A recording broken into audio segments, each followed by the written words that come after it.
Ladies and gentlemen, distinguished guests, good morning. I'm Hapsarina Chua from RRI, and I'm partnered with my beloved partner. I'm Herlin from ASRE Indonesia chapter. Yeah, it is a great honor to welcome you all to the first session of our seminar on decarbonization of the cooling sector in Indonesia. Today, we embark on an insightful journey into one of the most crucial aspects of our fight against climate change, which is reducing carbon emissions in the cooling sector. So you will start calling the experts, or? Yes, before we calling our speakers, I would like to remind you also, as we all know, the cooling sector is essential to our comfort and productivity, especially in the tropical country like Indonesia. However, it is also represent a significant source of energy consumption and greenhouse gas emission. Addressing this challenge requires innovative solutions, robust policies, and collaborative efforts from all stakeholders. So we are privileged today, Ibu Helin, that we have with us a esteemed panel of experts who will share their knowledge and insights on this critical topic. So our guest, the first guest is Ibu Herlin. Bapak Anizaman from ESCAP. He is the Economic Affairs Officer. Please welcome to the stage, Pak Anis. Give you an applause.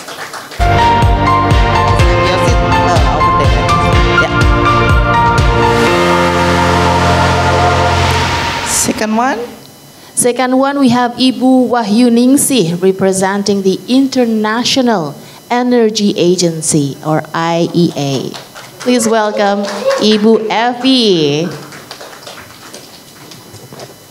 Looking gorgeous, Bu. Next, Ibu Herlin. Okay, next one is quite familiar with you all, I think. Bapak Frank Stegmuller is representing GIZ. GIZ Sokul, please, Pak Frank.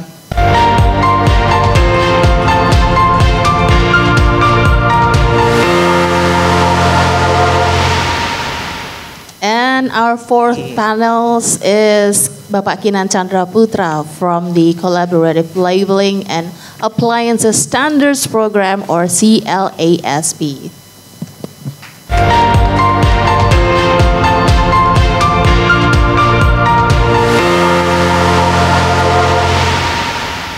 Yes, each of our speakers bring a wealth of experience and expertise, of course, and we are eager to hear their information, also engage in meaningful discussion. But before we begin, I would like to extend our sincere thanks to Asia Pacific Broadcasting Union and Radio Republik Indonesia for organizing this significant event, and to all our partners, Direktorat Jenderal Energi Baru Terbarukan dan Konservasi Energi Kementerian ESDM for making this seminar possible. Your support is invaluable in advancing our shared goal of a sustainable and low carbon future. So let's start our conversation today. Yes, without further ado, let's start the discussion. We will start from Pak Anis, yeah. So, because it is about NCAP, yeah. Why is cooling such an important area for action in the sustainable development agenda? And what is NCAP actually, Pak Anis? Thank you, Ibu Herlin. That's a very important and very interesting question. Of course, cooling sector is very, very important in terms of when you look at achieving the climate actions or climate objectives. And that's because, let me start with the fact that we're talking about also energy. So cooling sector represents a huge energy demand, particularly electricity. And as we know that the climate is changing, the world is getting warmer. That means that we need more cooling loads. with the needs for cooling is rising. And when you look at the cooling there are two types of cooling demands. So I would say the subsectors. Let's begin with the space cooling, which is one subsector. And in the space cooling, you very well know that the air conditioner and other modes of cooling appliances are very important. And air conditioning systems or the infrastructure consumes a lot of electricity. And as I mentioned, that the world is getting warmer. That means we are having higher temperature, and that's why cooling load is increasing and the electricity consumption is increasing. And emissions are directly associated with the amount of electricity or energy that we consume. So these are kind of indirect emissions in a way that we are consuming electricity and the emissions are being generated or being produced at the source of electricity generation. So this is how the electricity demand or the energy demand is rising. Emissions in the space subsector, the space cooling subsector. Let's also go to the other subsector, which is a kind of food chain or the cold chain. Cold chain is because, again, coming to the fact that temperature is rising, and that's why the need for cold storage for food and other material, other perishable material needs to be increased, and that is also increasing the demand for electricity. So the same way, we are also having increased energy demand leading to increased greenhouse gas emissions. Third one, of course, you know that the use of the refrigerants and other cooling infrastructure release a lot of refrigerants, which are also responsible for increasing greenhouse gas emissions. So that means altogether I can say that the cooling sector is significantly adding the loads or adding importance or increasing greenhouse gas emissions. So this sector particularly is very important when you look at the climate objectives. And coming to as Ibu Harlin mentioned that what is the kind of link of cooling sector to the sustainable development goals or the 2030 agenda for sustainable development, the linkages are also in various ways. So I already mentioned about the energy linkage, which is SDG 7, which is one of the major SDGs and particularly important for all of us here today because we are talking about energy. But also, if you look at the other linkages to other SDGs, including no poverty, which is SDG 1, SDG 2, no hunger, because if we can store more food, if we can make sure that the foods are not really wasted, then we can have people having more food. So that means that their hunger, we can achieve some progress on the SDG 2. Other indirect, these are indirect really linkages, but the other indirect linkage is the health. If we can ensure cooling options for most people, then we will have more health benefits. Health benefits in a way that if we do not expose ourselves or expose particularly rural people who do not currently have connection to the cooling appliances, then by doing that, we can actually increase their health or improve their health and well-being. So that is an indirect connection. So we can see that 1, 2, 3, there are linkages. Also SDG 7 I have already mentioned.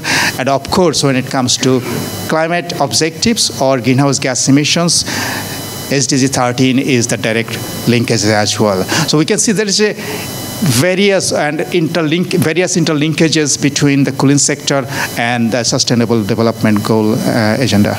Thank you. Oh, thank you. Thank you, Pak Anies. So this is why NCAP is very important to have in every country, right? Especially for Indonesia that has a huge population, because cooling will always relate with humanity, right?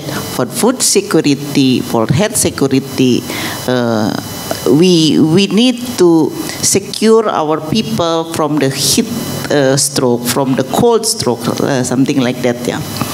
If we talk about space cooling, I heard that IEA do a lot of things how to doubling energy efficiency on cooling sector. Maybe the next questions will be to Ibu Evi, how you support Indonesia or any region on the space cooling? Yes, first of all, I would like to say thank you for having me and appreciate the opportunity. Well, first of all, I would like to provide some backgrounds and context on the doubling energy efficiency first. Probably I'll just echo what Ibu Dirjen, Ibu Enia has mentioned previously. There was one slide on doubling energy efficiency, but I would like to give some context here about the history and why we need to reach this doubling target. The IEA has been calling a doubling target following our net zero emissions by 2050 analysis. And actually many political leaders have shown support on the target. And it started in June 2022 at the IEA 8th Annual Global Conference on Energy Efficiency. And you were there, you were Erlin, with me. 46 governments endorsed this precise statement. So it's a ministerial communique calling for stronger policy actions to double efficiency progress this decade. And this double target actually received endorsement at other major international forum, including under the Japan's presidency of G7 and the India's presidency of the G20. And this groundwork led to what we call it a formal political agreement to double energy efficiency progress this decade at COP28, where we had a pledge on renewables and energy efficiency. And it was signed by over 130 countries. So it means that almost every national government on the planet has now endorsed the doubling goal. So I will explain next what the doubling goal is and how to measure it. So we use the metric of global primary energy intensity. So it's defined as the ratio of energy use to GDP. And actually in 2022, we saw an improvement of 2% of this energy intensity. So it means that each unit of energy used in 2022 produced 2% more GDP. However, doubling energy efficiency progress this decade means increasing this improvement rates twofold, from 2% to just over 4% every year on average until 2030.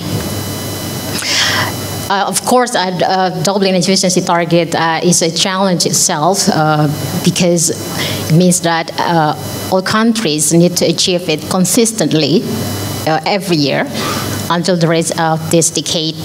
Of course, however, because of different national conditions and different economic contexts, so countries will have different pathways to doubling. But I think the message is clear here that all countries, every government must take a strong and immediate action to accelerate efficiency.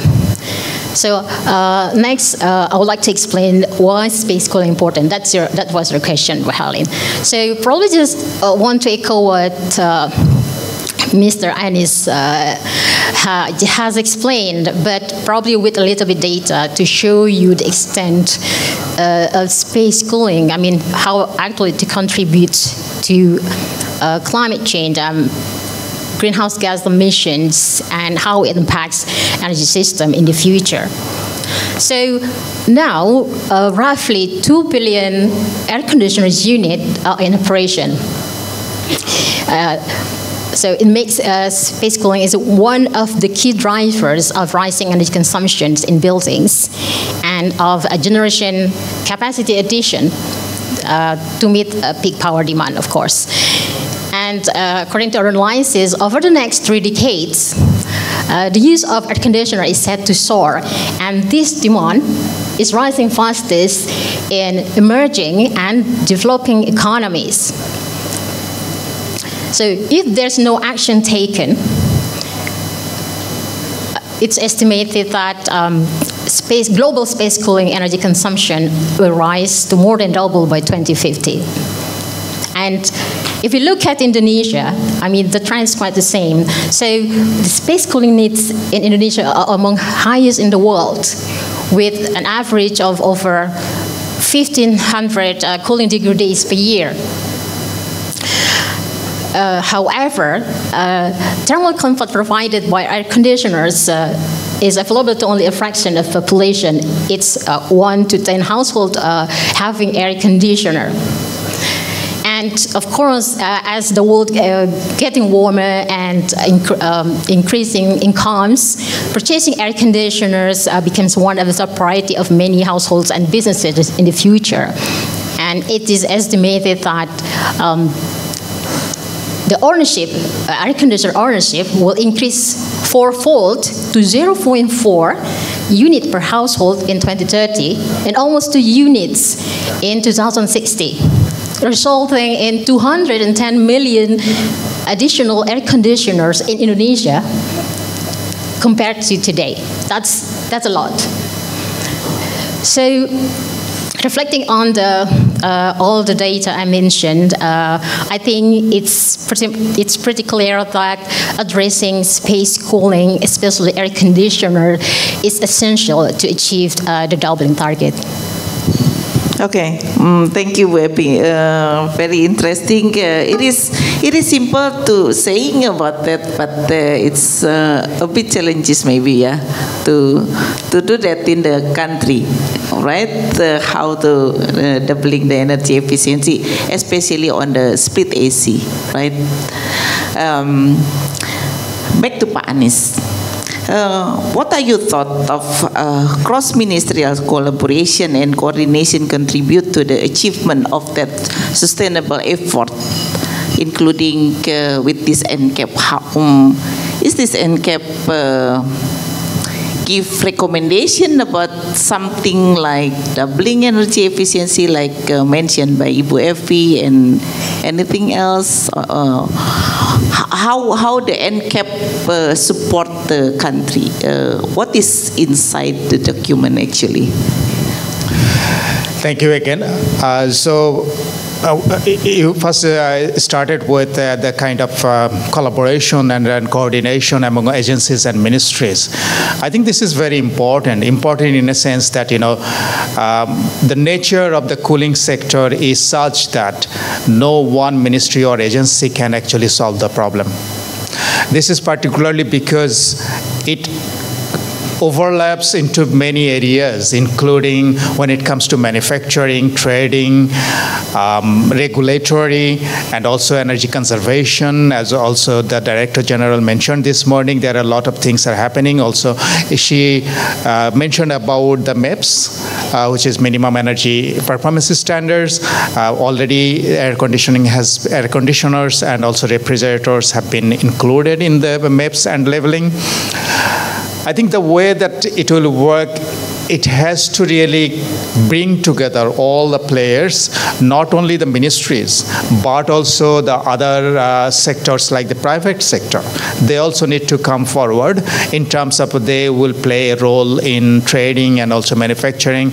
Even when it has to be the market that needs to really take it up, because the appliances, people will go to the market and buy the appliances. So the traders and the business people, they all to make sure that that is what is found in the market. So I was just trying to say that it encompasses all different actors, not only the government. Of course, there are inside the government there will be a lot of ministries. They will need to really work together. And now, how NCAP can actually help, you know, this can be a reference document to all the players, including the ministries who will try to really increase the efficiency of the appliances, including the regulatory agency who will really need to take the recommendation from the NCAP to really identify and enforce the mechanism that has been mentioned. So there are a lot of actionable items have been and recommendations have been included in NCAP.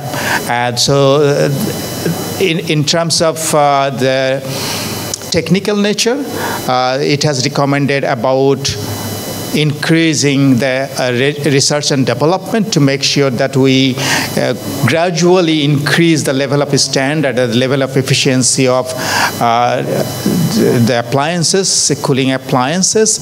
It has mentioned about the financial mechanism, so we need to really identify a suitable financial mechanism and investment environment to make sure that there are more investment coming into this sector. It has mentioned about kind of policy, so we need to make sure that the policies are developed in alliance with the global recommendations, global targets, and also the national development target that also need to be included here. I'm talking about the net zero emissions by 2060. That has been a kind of iconic target that Indonesia has announced. So in the cooling sector, not only the cooling sector, but also the other sectors, including the energy sector as a whole, but especially we are talking about the cooling sector here today. The cooling sector strategy will need to really follow that pathway. Otherwise, if we do not align our cooling sector strategy with that pathway, we would be missing out the target by 2060. So these are kind of policy areas that will need to be identified, but also the kind of coordination or the kind of collaboration, I would say in general, collaboration with not only the ministries or domestic agencies, but also this collaboration will need to extend to beyond the domestic boundary, particularly when Ibu is here from IEA. So there are many people, including I can't name all of the partners that were involved in this development, but I think it was UNEP, Cool Coalition, and sorry, I will probably miss out many of them, but there are a lot of stakeholders who are involved in the development. So going forward, when it comes to the implementation, we'll need to make sure that we involve all other parties as well in terms of the capacity building as well as awareness raising and all other activities that will need to be important going ahead with the implementation. Thank you. Thank you, Pak Anies. So in short, we can say that every stakeholder, we recommend to make this NCAP as reference of their activity, right? Because we have a lot of stakeholders here from association, from academic students, everybody I think here and also join with us online. We are still talking about space cooling because we talk about split AC that we already have the maps of split AC in Indonesia since 2015. Yeah. How about chillers? Because space cooling is not only AC split and also fan. Yeah. Today we already launched documents. What is the documents, Pak Kinan? Yeah, thank you, Bu Herlin. First of all, thank you for having me in this session. So yes, this morning we just witnessed the launching for the chiller audit guideline. It is going to be a supplementary document as an implementation for the energy audit SNI that is already implemented by the government. And this guideline for chiller is an additional action for energy auditors, for building managers, building owners, and chiller owners as well to do a proper auditing for their chiller plants and chiller systems. In this way, it is seen that it is more effective to do chiller audit instead of establishing maps for such as like other appliances that's air conditioners and fans, because chiller owners and local manufacturers of chillers, all of their chiller appliances are certified by Eurovent and AHRI as well. So it's already internationally certified. In that way, the efficiency and the quality of the chiller plant is already assured. And through audit of chillers, it is also, we are including not just the newly chillers that is going into the market, but we are also in this way covering chillers that is already existing and operating in buildings around Indonesia. Yeah. So instead of developing maps for chillers, then you recommend a stakeholder to do the chiller audit annually, right? Which one is give bigger impact with maps or with this chiller audit? How do you think about that? So one of the first consideration is because that the number of existing and operating chillers in Indonesia is far more significant than new chillers that is going to be newly installed in buildings, because based on a market study from CLASP, it is found that currently there are around like 5,000, 6,000 chillers operating in the buildings, and in 2020 I think there was up to around 900 chillers that is newly sold within the market. So through chiller audit, it is expected and hopefully that emission reductions will be far more significant through establishing a MAPS regulation. Yes. Thank you, Pak Kinan. Sorry, Mbak Hapsari. If we talk about cooling, then I will always fascinated to ask a lot more to the audience. Maybe it's your turn to ask Pak Frank, yeah. Okay, and I would like also to invite our audience to ask if you have questions. Don't worry to raise your hand. Maybe our next speaker, our fourth speaker, Pak Frank, is what is the potential for action actually does the GIZ see in our topic today? For example, in industry. Yeah, thank you very much for the question and for being here. So I'm representing GIZ today, the German Development Corporation, in the technical field that is active here since the 1970s in GIZ, and in the energy sector already since 30 years, active in this country, and collaborating mostly with our prime partner, the Energy Ministry in EPDKE. Yeah, that's a very good question. So we've already heard, of course, that cooling is very energy intense in a tropical climate, and space cooling or air conditioning is the one half of the equation, which is very important. The other half comes from commercial and industrial cooling, and there we have currently a project that focuses also on agri-food cold chains.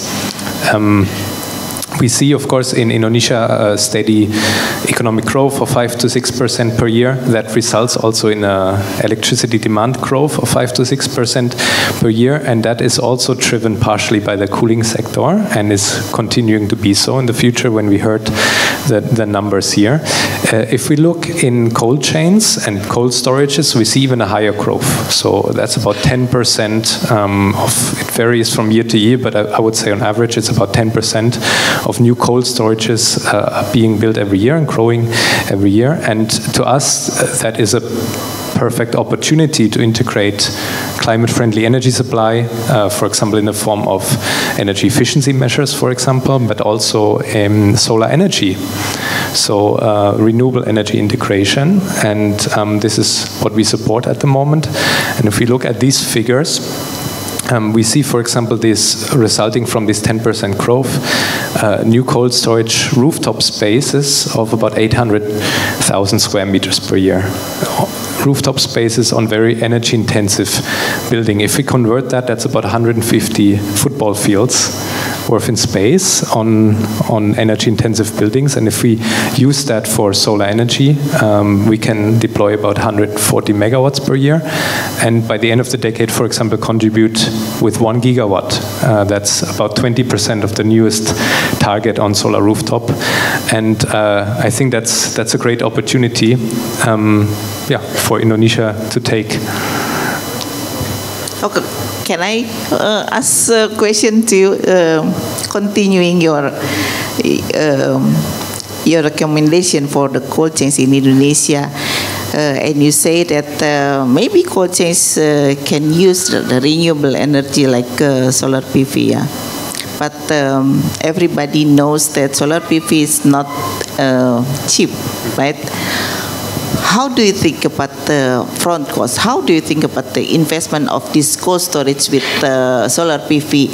Can the private sector afford this PV solar cold storages? How do you think about the economic? Yeah, that's a super good question. Thank you, Helen. I'll counter that. I'll say solar is cheap. Cheap. If we look at the number, of course, I will address the point that you mentioned. But for example, if we look at the Malukus, the PLN generation costs in the eastern areas, for example, the Malukus, are 14 to 18 cents per kilowatt hour. Solar, you can get, if we see before from Professor Dr. Enia, the slides with PEPRES 112, the ceiling price for solar is 4 to 7 cents, and that also is generally the generation cost that we can achieve. Numbers really came down. I would say 4 cents is realistic cost per kilowatt hour, 4 to 7 cents. Now that's considerably cheaper than currently in the regions that are still predominantly dominated by diesel fuel, because they are remote and more challenging to develop for PLN. That's for obvious reasons in this island geography. I mean, PLN is handling 600 island grids, while in Germany, in Europe, we have one unified electricity power supply, so it's much easier. But therefore, it's still relevant to use decentralized energies, because they can save, of course, macroeconomic costs in fuel transport, but also generation costs offer cheaper alternatives now. And for example, if you look at cooling and the food and beverage sector, if we could replace 30% of the electricity in the Malukus for food and beverage, it turns into $2.8 million in annual savings on fuel costs, for example. But on the other hand, we have to also look at financing schemes for private sector, because over an amount, a tenure of 10, 20 years, we'll see that this solar is, for example, the least cost options, but of course it comes with higher capital costs right in the beginning. So there we need to look at contracting, for example, leasing these systems where someone else takes over the capital investment. And also, of course, also look at financing options and cheaper rates and longer tenures for these projects. And maybe higher product price, right? If you like you mentioned, if a fisherman or a farmer has no cold storage because they have no electricity, then they can increase the price of better product, right? Okay, so we can say we don't have to worry to start the cold storage with PV, right? I would say so. I think all the technology is there, right? We just have to start using it and deploying it. But of course, like you said, it has to come with an ecosystem that supports that. I guess a small-scale fisher will not be able to afford that easily. But yeah, it comes from overall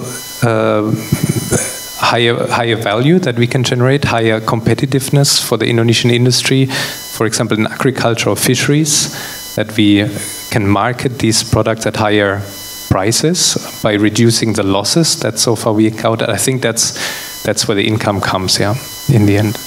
Doable. So it is better for you to make a collaboration with RRI to spread this awareness to all stakeholders in Indonesia, start PV cold storage, right? So back to Mbak Afsari, Mbak. Yeah, so I have a question for Pak Anies. I'm quite curious because in our launching a few moments ago, we mentioned that appliances better use like a 5-star ones. It's quite expensive for me as a household. So is it using the 5 stars appliances enough actually, or is it just enough for the moment? Very interesting and tricky question, actually. Well, a 5-star is probably the maximum level that we can get at this point of time. Not sure if I can't remember actually if we have any leveling more than 5-star.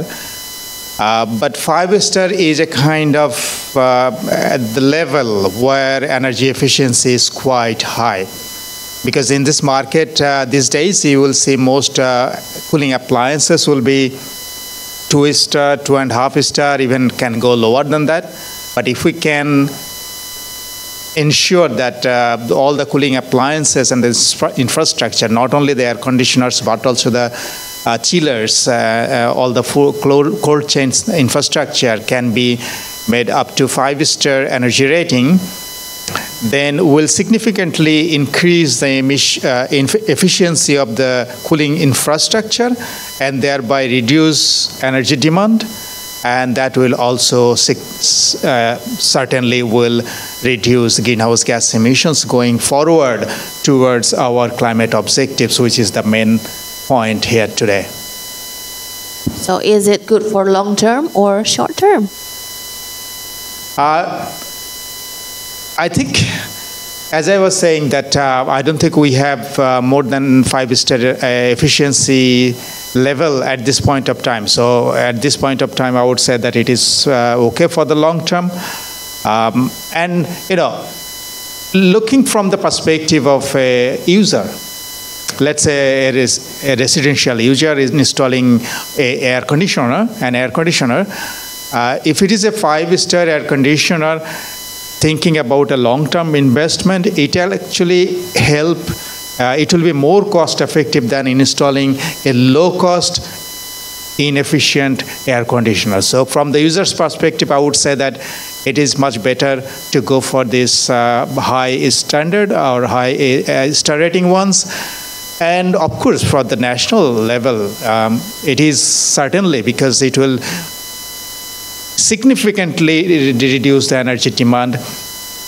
And I would also like to mention is the fact that we also talked about a lot of energy efficiency today.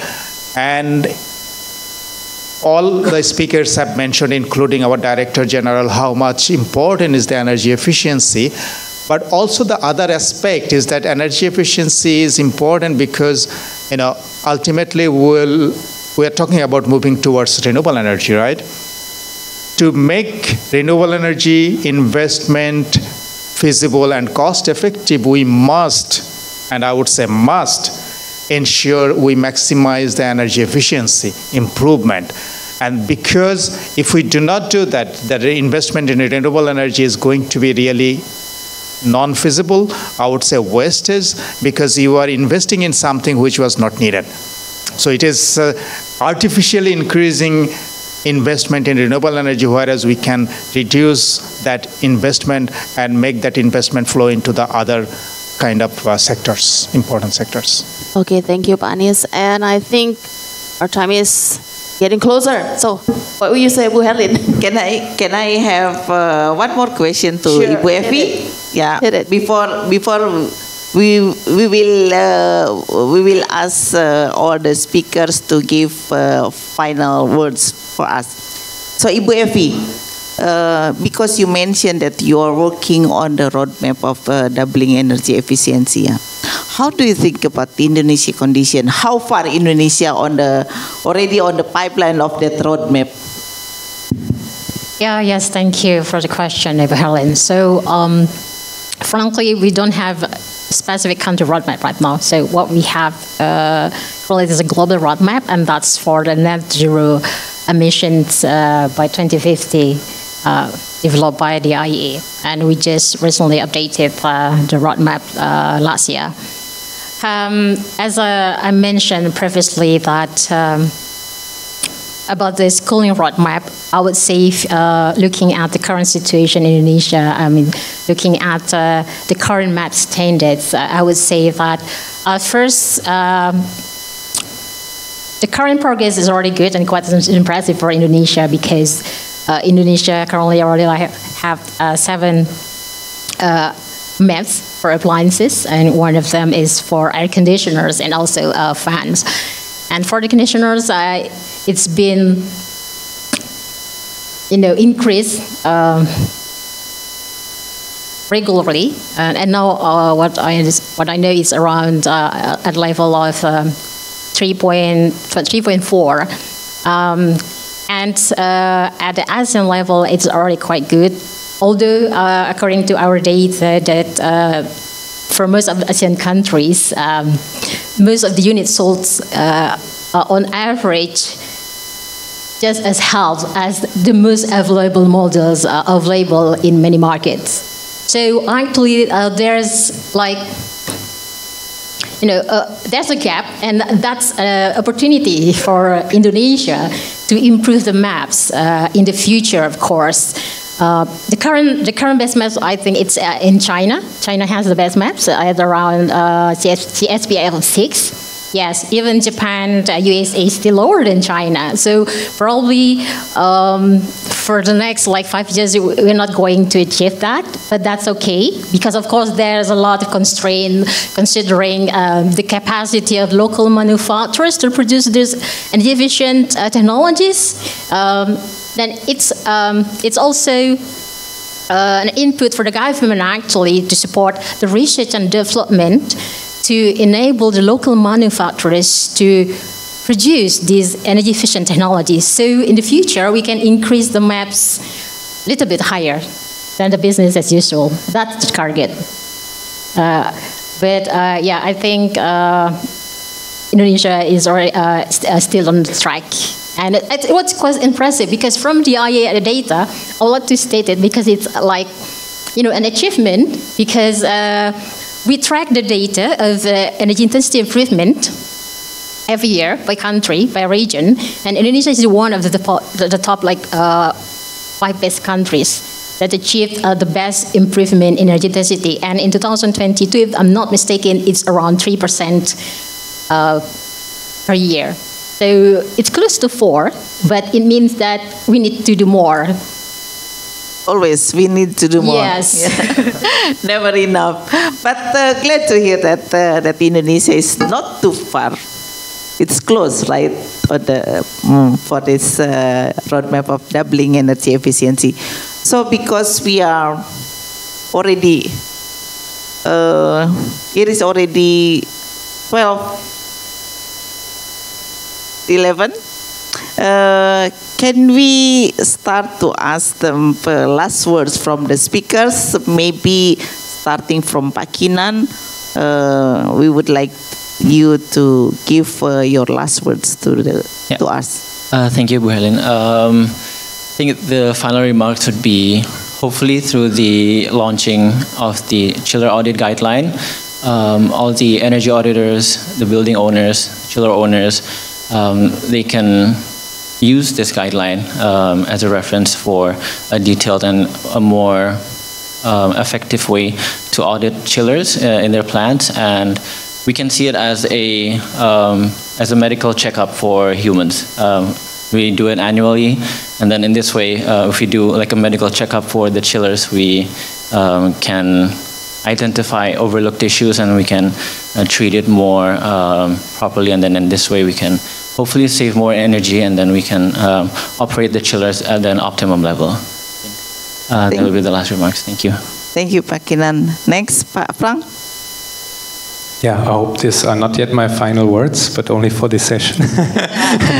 They can continue discussion with you on the lunch.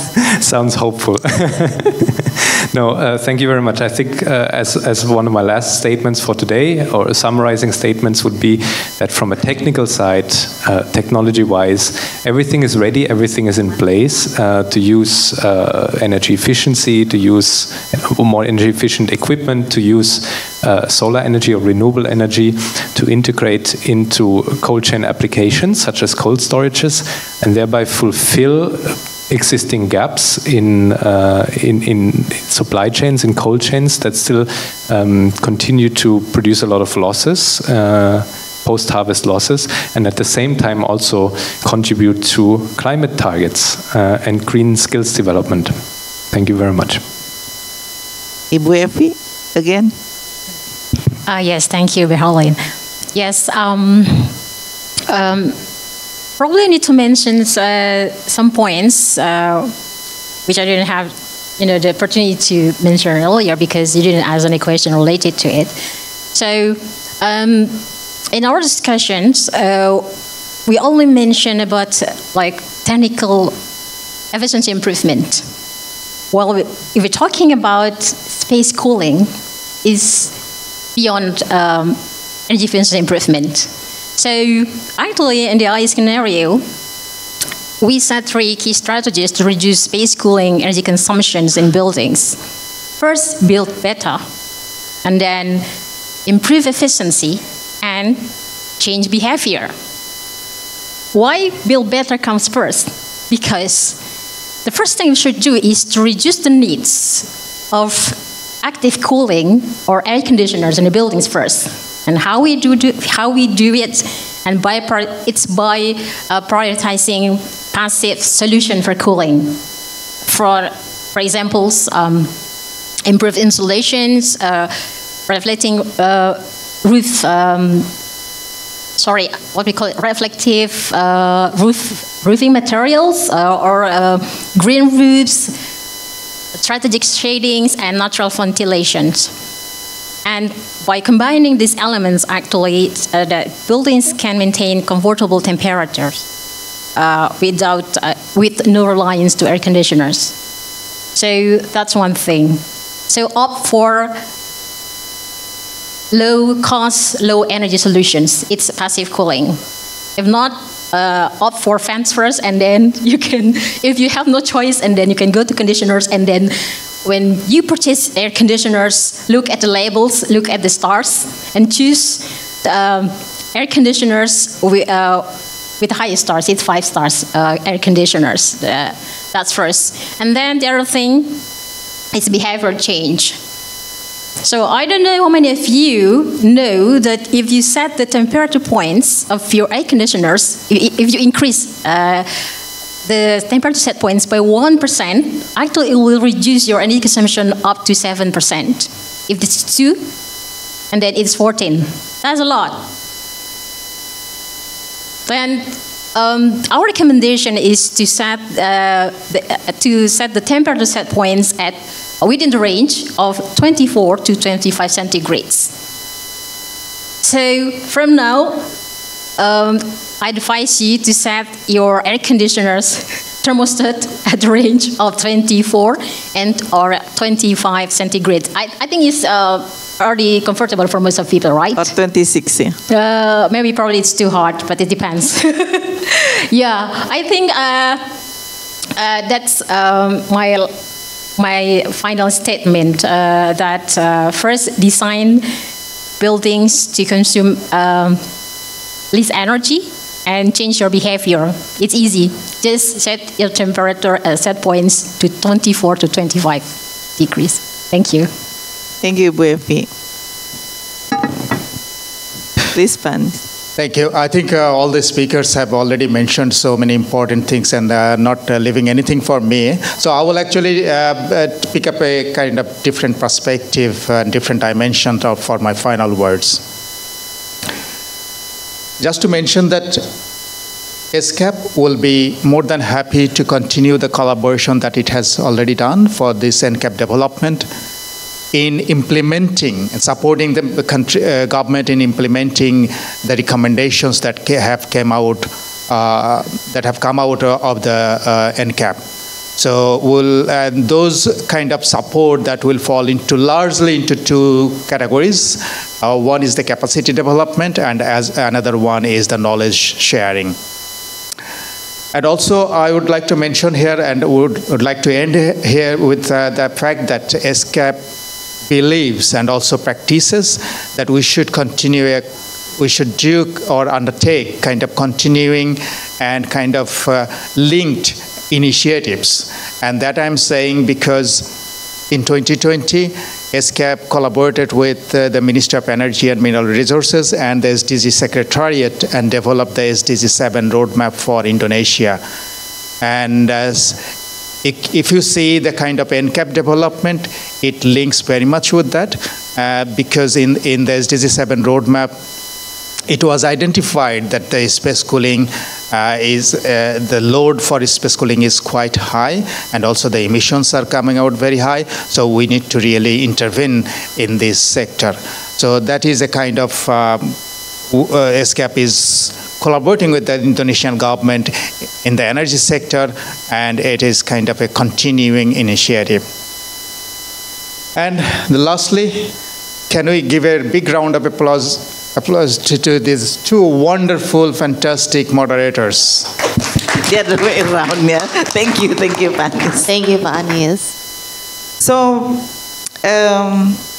from our discussion, you can see that EBTKE already have the concrete effort on the cooling sector to mitigate the climate change on the cooling sector. Yeah.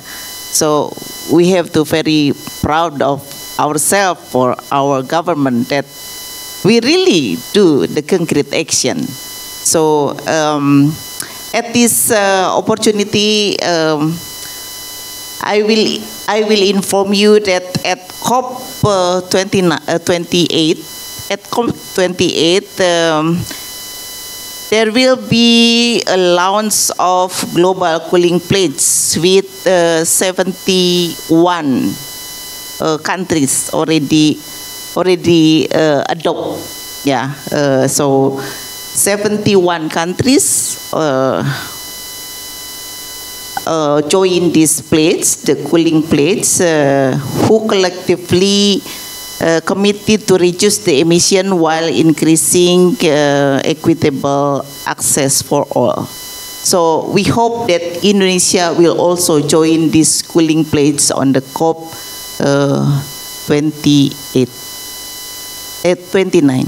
Yeah, COP 29. So let's support government of Indonesia to also join this pledge, to join the global effort in cooling sector. Thank you. Back to Okay, as we draw this conversation to a close, I can't help but to be inspired by the insight and perspective we share today. Thank you to our fantastic panel of experts for joining us and sharing your knowledge. Thank you to all our guests also and magnificent team at the back for making this session amazing. I would like to close our session today with a reminder that the greatest threat to our planet is the belief that someone else will save it. So reduce carbon emissions and let's be the change. Have a good day and enjoy the event. Thank you. Thank you, everybody. Have a big applause for our speakers.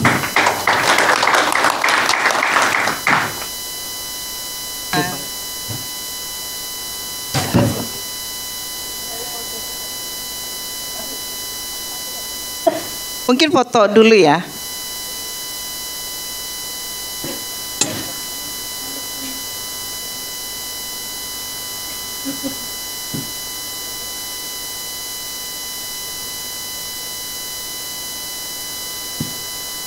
Ibu Nani ikut di foto sini, Ibu Nani.